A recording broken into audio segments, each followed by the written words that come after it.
Hello, say Charat. If you are someone who thinks they don't have any talent, listen carefully because this ancient story could change your life. And it goes like this. A master was going traveling and then he called his 3 servants. He gave 5 talents to the first, 2 talents for the second and 1 talent to the third. Each servant received talent according to their actual ability. Are you confused? How did the master give talent to the servants? Let's take a break from the story to explain what talent is.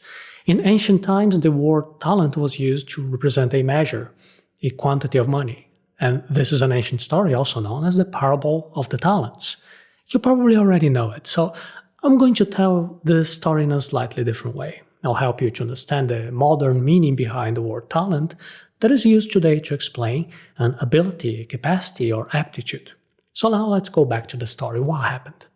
The servant who received 5 talents immediately invested this money and managed to make another 5 talents. The one who received 2 talents also did his best and made 2 more. But the one who only received 1 talent made a hole in the ground and then he hid the talent. And when the master got back, he asked the servants to give an account of the talents.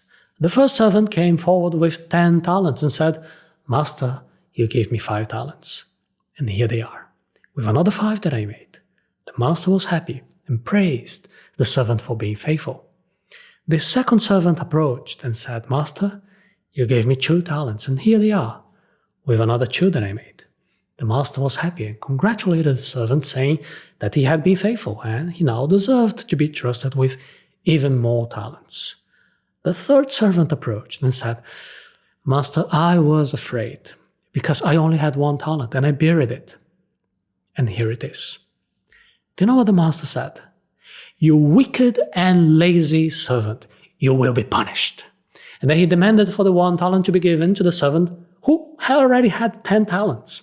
The part that many people find shocking is the one that says, "Those who have will receive more and in abundance. And for those who don't have, whatever they do have will be taken away from them." It's a powerful story, right? Before you think this is outrageous and think about canceling the master for being unfair, let's think about it. What can we learn from this? The way I interpret this story is that we all receive talent in life in different quantities. Some receive more and others less. But that doesn't matter. What really matters is how we use our talents.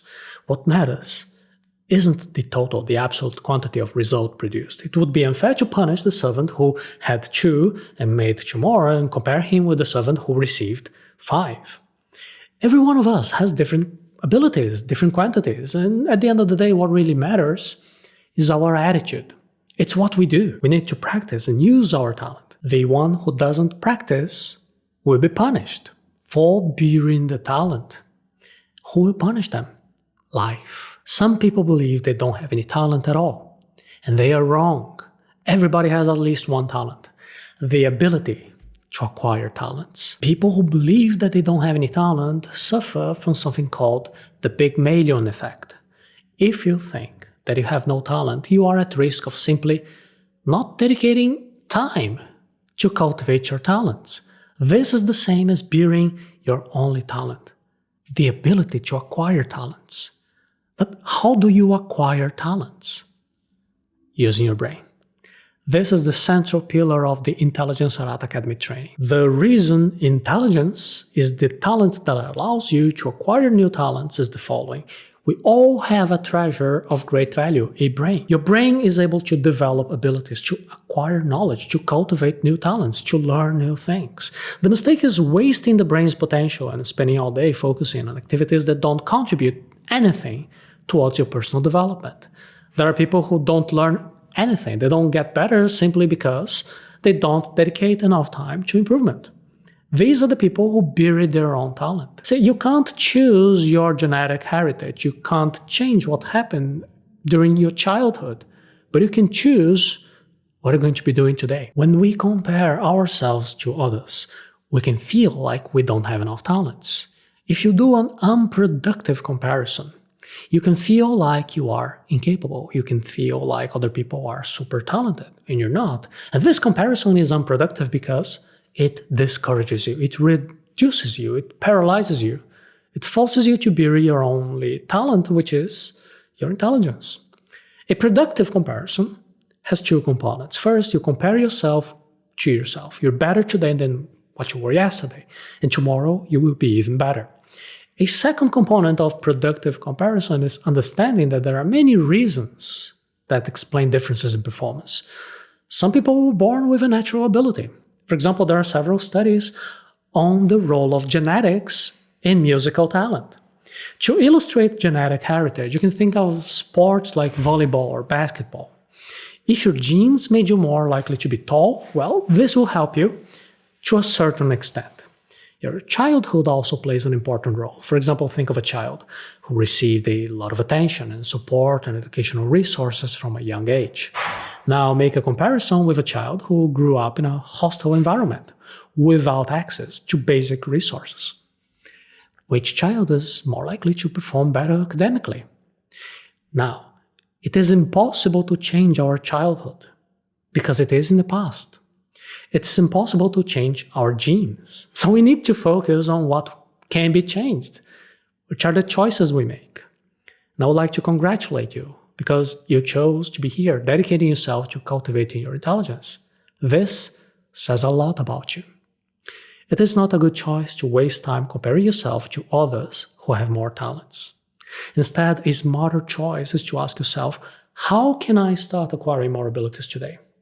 How can I get better? What can I do in my current situation to improve a little every day? Working hard beats being naturally gifted. It doesn't matter how many talents we have today. What matters is what we do with the greatest talent that we all have, our intelligence. Scientists researched how some people are above average. They wanted to know if success was linked to a high IQ or luck or talent or effort and hard work. Psychologist Anders Ericsson carried out a study in a music school. He was separating violin players into different groups according to their age and their level of performance. And in the groups of younger children, it did seem possible to detect a certain natural talent, a natural ability.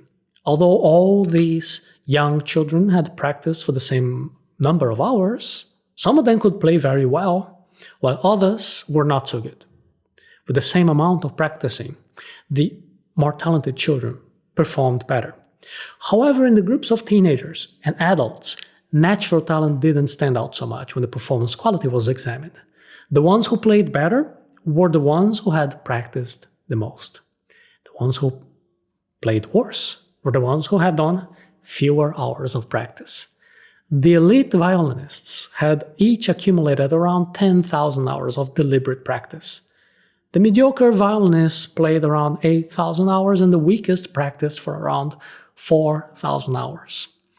What really makes the difference is the amount of time dedicated to deliberate practice during which you're going to be using the greatest talent of all, intelligence, the capacity to learn. Intelligence can be learned. You can see a presentation at arata.se/intelligence. We all have the capacity to learn, but not many people use a system of deliberate practice to perfect it. As well as violinists, studies were also carried out on piano, chess, and basketball players, and the results were the same. The ones who dedicated more hours to deliberate practice were always the best.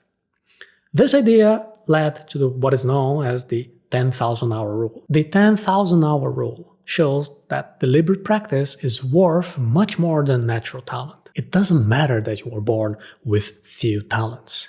You have at least one talent that is common to all human beings, which is the brain. All you have to do is to use your brain and choose a single skill to do deliberate practice for 10,000 hours, and you will be above average in this skill. And 10,000 hours is a lot of time. In the unlikely scenario that you would practice 8 hours every day, 7 days a week, it would take you 3.5 years to complete 10,000 hours. Now, in a more likely scenario, in which you would practice 4 hours a day from Monday to Friday, deliberate practice, it would take you 10 years to reach 10,000 hours. Now, here's a warning. You don't magically reach mastery once you get 10,000 hours. Every time you practice, you improve a little.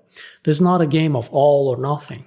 So everyone with a brain is able to improve a little every day as long as they're willing and they're dedicated. So don't feel discouraged if you can't wait for 3 or 10 years to make yourself stand out in the job market. This is a misinterpretation of the 10,000-hour rule. It is impossible to practice 10,000 hours at once. We can only practice 1 hour at a time, 1 minute at a time, and every session of deliberate practice counts towards moving forward on the journey towards mastery. With no initial talent, you can choose whatever skill you want to practice. Not having a calling is liberating. People who think that they don't have any talent often complain about how hard it is to find purpose or meaning or a calling in life. Now, instead of complaining about not having a purpose, think differently. Realize that this is liberating. Think like this: if your destiny was not defined by a natural talent, you are free to choose any ability to focus on and become a professional who is above average. But obviously, choosing any random ability isn't worth it. If you are 1.5 meters tall and if you have asthma, you could practice for 20,000 hours. You would never manage to become an Olympic basketball player. So you should choose an ability that is within your field of possibilities, of course. This ability should be something that you are genuinely interested in. If you choose something that you hate doing, it will be very difficult to persist with this practice over an extended period of time. Ideally, you would also choose an ability that has some demand in the market. If you don't have any natural talent, if you're free to choose any skill, well, choose one that pays you well. Since you're going to dedicate a lot of time in your life to be mastering the skill, make sure that it is something that other people are interested in, that will help other people, something that people are willing to pay well for. Now, summarizing, there are 3 factors that you should consider when it comes to choosing one craft for which you're going to be dedicating 10,000 hours of your life, even if you think that you were born without talent. First, it needs to be something within your field of possibilities. Secondly, it needs to be something that you're genuinely interested in. Thirdly, it ideally would be an ability that has demand in the market, something that other people are willing to pay for. Effort beats talent when talent makes no effort. Remember to use productive comparison. Compare yourself with yourself. Plan the version of you tomorrow that will be better than you today. This is focusing on something that you can control, your own actions, your own perseverance. Effort beats talent. It doesn't matter if you have 5 talents or 1 talent. It doesn't matter if you have already practiced 10,000 hours or only 10 hours. What matters is what you're doing today, right now. Every session of deliberate practice allows you to improve a little. The only thing that matters is staying on the path of continuous growth, always improving. This requires perseverance, but every process of continuous improvement does. It is a process. With this mentality of continuous growth and only comparing you with yourself, you will reach practical results in your career, your relationships, your personal goals, and in life. Life will reward you. And so suddenly other people will look at your results and think, whoa, I wish I was born with a talent like that. What do people who believe they were born without talent need to do? Develop their own talents. This can be done using intelligence. Studies like the ones that propose the 10,000-hour rule show that talent is overrated. You can grow a lot in your career even without talent, as long as you have the persistence to do deliberate practice of a skill. You have to do this productive comparison, only comparing yourself with yourself. This type of persistence works because your brain develops as it is meant to. The brain has plasticity, which means it adapts to perform the skills that you require as you practice. And to help you in the process of continuous improvement, Arata Academy has a specific training for those who want to develop their own intelligence. And you can find out more about Intelligence Arata Academy at arata.se/intelligence.